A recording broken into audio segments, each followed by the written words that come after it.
हाय, hello, नमस्कार. स्वागत आहे तुमचं माझ्या चॅनलमध्ये. तर आजचा दिवस तुम्हाला सुखी, समाधानी आणि आनंदी जावो. तर सकाळचे 8:30 वाजलेले आहे आणि हे भांडे घासायचे होते.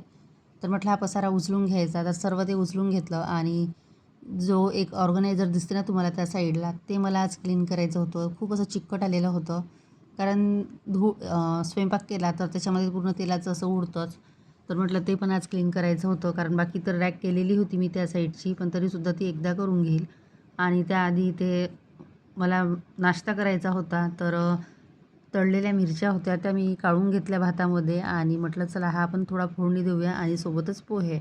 तर नाश्ता वगैरे झाला की मग बाकीची कामे करता येते. त्यात आज मला गहू वाळत टाकायचे होते. कारण ऊन बऱ्यापैकी होती. म्हटलं चला गहू जर वाळवले ना तर बरं राहतं, म्हणजे मग वर्षभराचं टेन्शन नाही. आणि जास्त नव्हते म्हणा, 30 किलो होते. तरी पण ते वाळवलेले बरे, नाही तर मग ते त्याच्यामध्ये सोंडे वगैरे होतात. आणि हा जो कुर्ती सेट आहे ना, याला साधारणतः 3 ते 4 वर्ष झाले, म्हणजे बराच जुना आहे. पण मला आवडतो तो, म्हणून मग मी ते कधी-कधी घालते आणि कॉटन असल्यामुळे तो बरा वाटतो. आता थोडा साईजचा प्रॉब्लेम होतो. म्हणजे एस साईज होती, पण आता मला असं वाटतं की एम किंवा एल घ्यायला पाहिजे. पण ठीक आहे, म्हणजे उन्हाळ्याच्या दिवसामध्ये ठीक वाटतात असे कॉटनचे. तर इथे नाश्ता वगैरे करून घेतला आणि त्यानंतर आता कामं करायची होती. तर आता रोजचंच रुटीन आपलं, सकाळी उठा, झाडझूड करा, पाणी शिंपा, चहा नाश्ता करा आणि कामे करा आणि कामाकामामध्येच आपला वेळ जातो. दुसरं नवीन काही करायचं असं म्हटलं ना तर ते होतच नाही. पण प्रयत्न चालू आहे नवीन काहीतरी करायचं. कारण काही ना काहीतरी असं कामामध्ये असलं ना तर बरं वाटतं. त्यानंतर आता हे ऑर्गनायझर काढायचं आहे मला. तर बघा इथे आता हे जे डबे काढले ना त्याखाली कसं झालेलं आहे. जिथे डबे ठेवले तो भाग चांगला आहे आणि आजूबाजूला असं चिकट आलेलं आहे. म्हणजे धूळ बसली त्याच्यावर आणि तो चिकटपणा. आता भिंत एवढी क्लीन होती तरी ती एकदा पुसून घेईल. तर आता मला हे पूर्ण क्लीन करायचं आहे. म्हटलं आधी भांडे घासायला घेऊन जाऊया. आणि मी आता ऑनलाईन बऱ्यापैकी म्हणजे ऑनलाईन वर्क फ्रॉम होम बघत आहे. तर मला जे योग्य वाटेल ते मी करेल. तसं तर एक आहेच रिसेलिंगचं. पण ते कसं आहे की आपण आपल्या कामावरती आहे ते. जर सेल झालं तर इन्कम आहे, नाही तर मग नाही. त्यामुळे एकाच कामावर अवलंबून राहता येत नाही. तर परत मी वेगवेगळे बघत आहे. पण 1-2 कामामध्ये असे अनुभव आले की मी मागच्या 1-2 व्हिडिओमध्ये तुम्हाला सांगितलेच आहे.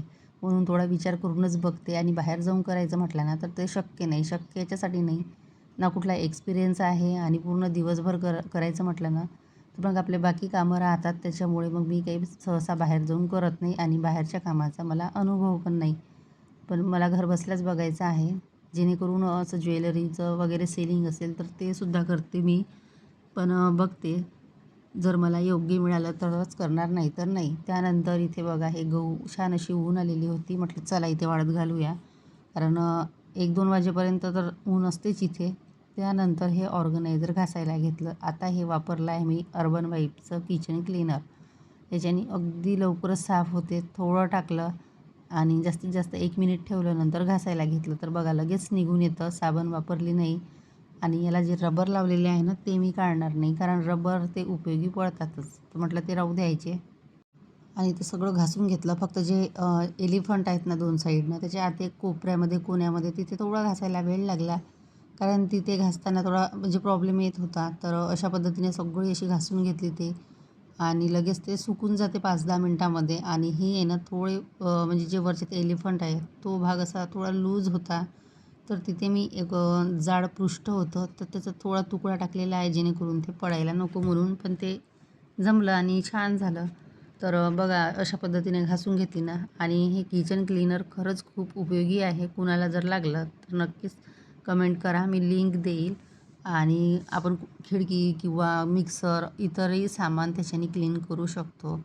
आणि अगदी कमी ह्याच्यामध्ये भरपूर दिवस ते टिकतं. आता ही मोठी बॉटल आहे. बरेच दिवस झाले, मी दिवाळीनंतर आणलेली होती, तरी ती मला अजून चालून राहिली. त्यानंतर ऑर्गनायझर धुवून घेतलं उन्हामध्ये, 10 ते 15 मिनटं सुकू दिलं. म्हटलं चला आता सेट करूया. कामं वगैरे सगळे सकाळची आटोपलेली होती. आणि आता हे सेट करून ठेवलं ना तर व्यवस्थित राहतं जिथल्या तिथे वस्तू. आणि यातील 1-2 डबे पण घासलेले, ते पण थोडे खराब झालेले होते, जे की जास्त म्हणजे वापरलेले नव्हते, जास्त दिवस झालेले होते. तर ते घासून घेतले. आणि इथे फक्त प्लॅस्टिकचे डबे ठेवते, याच्या व्यतिरिक्त कुठलेही नाही. आणि अगदी कमीत कमी सामान, म्हणजे जे की जे आपल्या हाताशी असेल. कांदा लसूण मसाला थोडा काढून ठेवला, जिरं, मोहरी आणि त्याला काय म्हणतात फुटाण्याची डाळ. त्यानंतर भांडे लावायला घेतले. आता करायचा होता स्वयंपाक. तर 12:30 वाजलेले आहे. म्हटलं ही रॅक लावून घेतली की नंतर मग स्वयंपाक करता येईल. तर मुलगी झोपलेली आहे. आता तिची झोप तर 12:30पर्यंत असतेच, कधी-कधी 2ही वाजतात. त्यानंतर इथे रॅक वगैरे लावून घेतली आणि आज करणार आहे ताकाचं बेसन. आता आमच्या विदर्भामध्ये हे आंबट बेसन जास्तच चालतं. तर दह्याचं बेसन नेहमी करते. म्हटलं चला ताकाचं बेसन करत आहे, तुमच्याशी शेअर करूया. तर इथे मस्त आंबट ताक घेतलं, त्याच्यामध्ये 3 ते 4 चम्मच बेसन मिक्स केलं, म्हणजे गुठळ्या होता कामा नये अशा पद्धतीने सगळं मिक्स करून घेतलं. त्यानंतर कढईमध्ये तेल छान गरम झालं की जिरं, मोहरी आणि हिरवी मिरची, कढीपत्ता आणि थोडं ठेचलेलं लसूण. आता याच्यामध्ये मिरची आणि लसूणची पेस्ट पण टाकू शकता, पण मला असं थोडं दाताखाली आलेलं बरं वाटते म्हणून मी असंच टाकलं. नंतर त्यामध्ये थोडा हिंग टाकला आणि आता थोडं हळद आणि थोडं तिखट टाकणार आहे, कारण मला थोडं तिखट पाहिजे असतं. नाही टाकलं तरी चालतं. त्यानंतर इथे हळद टाकली, तिखट टाकलं आणि चवीनुसार मीठ. परत मिक्स केलं आणि हे जे मिश्रण आहे ना ते यामध्ये ॲड करायचं. आणि ताकाचं बेसन खूप टेस्टी लागते. दह्याचं बेसन पण छान लागते, पण ताकाच्या बेसनाची चव काही वेगळीच असते.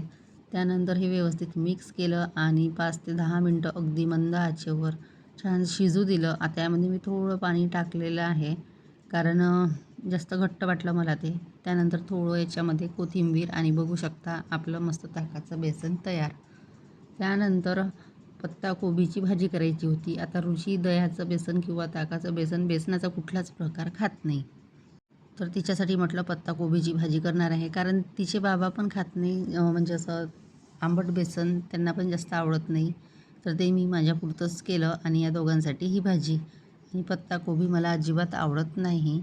तर ही भाजी दोघांना होऊन जाईल. मी ते बेसन खाणार आणि सोबतच चपात्या, भात. तर इकडे भाजी फोडणी दिली. आता म्हटलं चला चपात्या करायच्या. तर काय झालं ना, हात धुवायला गेली तर हाताला केस ते निघतच नव्हतं. आणि केस जर असे ड्रेसवर थोडे जरी गळले ना तर लगेच ते आपण ड्रेसला नाही म्हटलं तरी हात लावतो आणि ते हाताला लागतातच. तर इतकं जपून करावं लागतं ना, तरी केस बांधूनच ठेवते मी, म्हणजे स्वयंपाक होईपर्यंत तरी. त्यानंतर आता करायच्या होत्या चपात्या. आणि खरं सांगू का, भात भाजी करायला मला इतका कंटाळा येत नाही तेवढा चपात्या करायला येतो, कारण गरमी इतकी असते ना. आणि चपात्या करेपर्यंत तर विचारूच नका, कारण भात भाजी करायला लगेच केलं आणि मोकळं झालं. आणि चपात्या करायचं म्हटलं तर तिथे 10-15 मिनटं तरी थांबावंच लागतं. आणि उन्हाळ्याच्या दिवसात तर नकोच वाटतं. तर असं दिवसात तरी ठीक आहे, पण रात्रीचं तर अजिबात गॅसजवळ जायची इच्छा होत नाही. आणि 1-2 महिने राहणार असं, त्याच्यानंतर काही इतकं जाणवत नाही, कारण उन्हाळाच तसा आहे.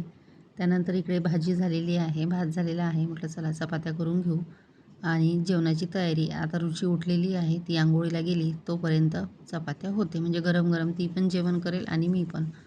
तर गहू बाहेर ठेवलेले आहेत, ते आता सध्या तरी राहू देणार. जेवण वगैरे झालं आणि मग दुपारी घेऊन येईल, कारण बाहेर ठेवता येत नाही जास्त वेळ. दार बंद असलं आमचं की मग कधी माकडं येईल सांगता येत नाही. कधी येतात कधी येतही नाही, पण असं वाटतं आपल्याला की नुकसान नको व्हायला गव्हाचं म्हणून. त्यानंतर इथे चपात्या करायला घेतल्या आणि चपात्या साध्याच करणार आहे, तेल वगैरे काही लावणार नाही. कारण असं ताकाचं बेसन किंवा सुकी भाजी असली ना तर साधी चपाती पण छान वाटते आणि ह्या चपात्या पण छान फुलतात बरं. असं नाही की तेलाच्याच फुलतात आणि चांगल्या वाटतात म्हणून. कधी कधी साधी पण छान वाटते आणि ती तव्यावरच शेकलेली छान वाटते. तर चपात्या करायला घेतल्या आणि गरमी एवढी होत होती, म्हटलं कमी स्पीडवर फॅन लावायचा, तर फॅन लावला. अगदी कमी याच्यावरच लावला, पण त्याची काही हवा लागत नव्हती. म्हटलं जाऊ द्या. मग खिडकी उघडली आणि लवकर लवकर चपात्या करायला घेतल्या. आता 12:30-1 म्हटलं तरी बऱ्यापैकी गरम होतंच. त्यानंतर इकडे पत्ताकोबीची भाजी आता ही फ्रीजमधून काढली ना मी, तरी 10-15 मिनटं बाहेरच होती, पण ते तो शिजायला वेळच लागलं. त्यानंतर इकडे दुपारचं जेवण. तर अशा पद्धतीने आजचा छोटासा व्हिडिओ होता. आवडल्यास लाईक करा, शेअर करा आणि सबस्क्राईब करायला विसरू नका. तर मस्त असं दुपारच्या जेवणामध्ये चपाती, दह्याचं बेसन, भात आणि पत्ताकोबीची भाजी. अगदी सिंपल असं. तर पत्ताकोबीची भाजी तर मला जास्त आवडत नाही, तर अगदी थोडीच घेणार, म्हणजे देवाला नैवेद्य दाखवायचा आहे. सोबतच कांदा. आता या दिवसामध्ये कांदा पाहिजेच असतो. चला मग इथेच व्हिडिओला एंड करते. Bye bye.